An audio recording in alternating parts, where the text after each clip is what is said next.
ಈಗ ಅವರು ಒಪ್ಕೊಂಡಿದ್ದಾರೆ. ನೀವು ಎಜುಕೇಟೆಡ್ ಆಗಿ ಮಾತಾಡ್ಬಿಟ್ಟಾಗ ಜನಕ್ಕೆ ಬೇರೆ ಸಂದೇಶ ಹೋಗ್ಬಿಡುತ್ತೆ ಸರ್. ಇಬ್ರಾಹಿಂ ಅವರು ಒಂದ್ ಪಕ್ಷ ಮಾತಾಡ್ತಾರೆ. ನಾನು ಏನು ಅವಾಗ್ಲೂ ಕೇಳಿ ಸರ್, ಸ್ಟೇಟ್ ಪ್ರೆಸಿಡೆಂಟ್ ನಾನು ಹೋಗಕ್ ಆಗ್ತಿರ್ಲಿಲ್ಲ, ನ್ಯಾಷನಲ್ ಪ್ರೆಸಿಡೆಂಟ್ ಆಗಿ ದೇವೇಗೌಡರು ಹೋಗ್ಬೇಕಾಯ್ತು. ಚುನಾವಣಾ ಆಯೋಗ ದೇಶದ ಯಾರೇ ಬಂದ್ರು ಓಪನ್ ಚಾಲೆಂಜ್ ಅಂತ ಹೇಳಿದ್ರು, ಯಾರೇ ಪ್ರಜೆ ಬಂದ್ರು ಅಂತ. ಇಬ್ರಾಹಿಂ ಪ್ರಜೆಗೆ ಹೋಗಿ ಅದ್ ಹೆಂಗ್ ಹ್ಯಾಕ್ ಆಗುತ್ತೆ ಅಂತ ತೋರಿಸಬಹುದಾಗಿತ್ತಲ್ಲ ಅಂತ ಹೇಳೋದು. ಇದನ್ನ ಚುನಾವಣಾ ಆಯೋಗ ಈ ಮಿಷನ್ ಅಲ್ಲಿ ಆಗತ್ತ, ಈ ಮಿಷನ್ ಉಗ್ರ ನರಸಿಂಹ ನಾಟಕದಲ್ಲಿ ಈ ಕಂಬದಲ್ಲಿ ಇದಾನ, ಈ ಕಂಬದಲ್ಲಿ ಇದಲ್ಲ. ಚುನಾವಣಾ ಆಯೋಗಕ್ಕೆ ನಾ ಕೇಳ್ತೀನಿ, why they are interested only in EVM? 2014 ಬಂದಿಲ್ಲ EVM. That is the wrong. Even Congress ಅವಾಗ ಮಾಡಿದ್ರು ರಾಂಗ್. ಅಲ್ಲ ಸರ್, ಇವಿಎಂ ಬಂದಿದ್ದು ಯಾವಾಗ ಸರ್? ಮೋದಿ ಬಂದ್ಮೇಲೆ ಬಂತ? ಇಲ್ಲ ಇವಿಎಂ ಕಾಂಗ್ರೆಸ್ ಅವಾಗ ಅವ್ರಿಗೆ ಅನುಕೂಲ ಆಯ್ತು, ಆದ್ರೆ ಅವ್ರಿಗೆ ಗೊತ್ತೈತಿ ನ್ಯಾಚುರಲ್ ಮೆಷಿನ್ ಯಾವತ್ತು ಹ್ಯಾಕ್ ಆಗ್ತಾ ಇದೆ.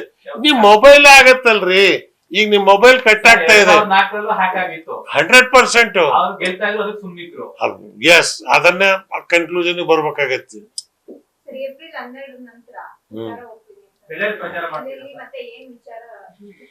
ವಿಚಾರ ಏನಿಲ್ಲ, ಪ್ರಜಾಪ್ರಭುತ್ವ ಇಳಿಸಿ NDA ಸೋಲಿಸಿ ಇಂಡಿಯಾ ಗಠಬಂಧನ ಗೆಲ್ಸಿ.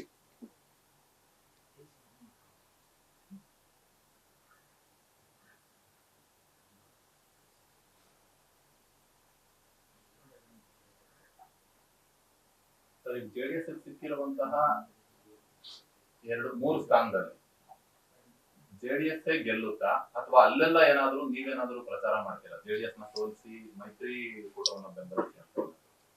ನಾವು ಸೋಲ್ತೀವಿ ಅಂತಲೇ ಹೋಗಿದಾರೆ ಇವರು ಅಲ್ರಿ. ಹಾಸನದಲ್ಲಿ ಪ್ರೀತಮ್ ಗೌಡ ಮಾತಾಡಿದ ಮಾತು, ಹುಡುಗ ಅವನ್ ಮೊನ್ನೆ ಹುಡುಗ, ಇದು ಒಂದಾಗಕ್ಕೆ ಸಾಧ್ಯ ಇಲ್ಲ. Turuvekere MLA Krishnappa open stage ನಲ್ಲೇ ಹೊಡೆದಾಟ.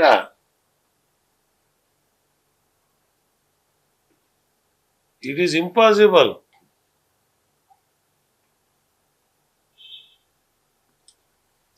ಮಂಡ್ಯದಲ್ಲಿ ಕುಮಾರಸ್ವಾಮಿನೂ ಸೋಲ್ತಾರೆ ಅಂತೀರಾ? ಕಷ್ಟ ಇದೆ. ನಾನು ಅದೇ ಕೇಳಿದ್ದೆ, ಅವ್ರಿಗೆ ಆರೋಗ್ಯ ಸರಿ ಇಲ್ಲ, ಅವ್ರು ನಿಲ್ಲೋದು ಬೇಡ ಅಂತ ಹೇಳಿ ಅಂತ. ಕಷ್ಟ ಇದೆ.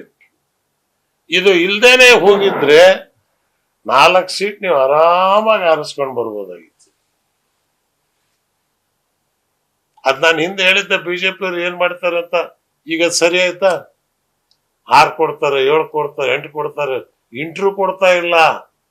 ಮೋದಿ ಬಂದ್ರೆ ಸ್ಟೇಜಿಗೆ ಕರೀತಾ ಇಲ್ಲ.